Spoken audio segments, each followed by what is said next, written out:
Mi avvio per prendere la macchina, apro la porta, entro, mi siedo, lascio la porta aperta. A un certo punto arriva una ragazza di corsa, mi si butta contro, mi butta le braccia al collo, mi fa scusa, mi sai dire che via è questa? È la cosiddetta truffa dell'abbraccio, che ormai conta purtroppo diversi casi. Questa volta il malcapitato è il signor Silvano Modanese, pensionato residente a Conegliano. Domenica mattina, all'uscita dall'ospedale, appena salito nella sua auto, viene avvicinato da una giovane donna che lo abbraccia e lo distrae chiedendogli delle indicazioni stradali. Tutto avviene in pochi secondi. Intanto tenevo d'occhio la porta perché avevo sul portaoggetti, avevo il taccuino e il cellulare, che davvero non mi fregasse quello.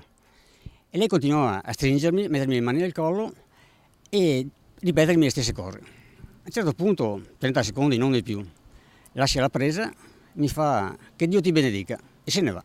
Il signore chiude la porta e mette in moto, ma prima di lasciare il parcheggio insegue con lo sguardo la donna, che prima tenta di nascondersi e poi sale a bordo di un'auto guidata da un complice, fuggendo a tutta velocità.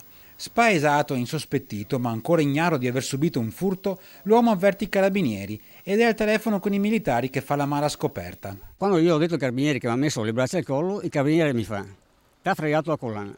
A questo punto metto una mano sul petto, porca, e tutto il resto mi ha fregato la collana. Si era accorto di nulla lei?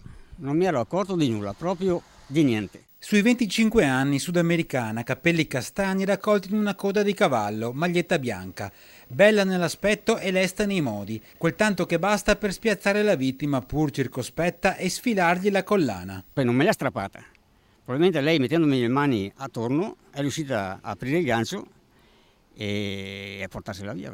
La speranza di ritrovare il mal tolto è scarsa, ma il signor Silvano ci tiene a dire due cose. La prima: tutti quelli che usano questo parcheggio, quando escono dalla macchina oppure quando entrano, di stare molto attenti. La seconda invece è una singolare preghiera rivolta proprio al santo raffigurato sulla medaglietta della collana rubata. Ho detto a San Antonio, fai che questi personaggi abbiano una vita molto difficile. Speriamo che mi ascolti.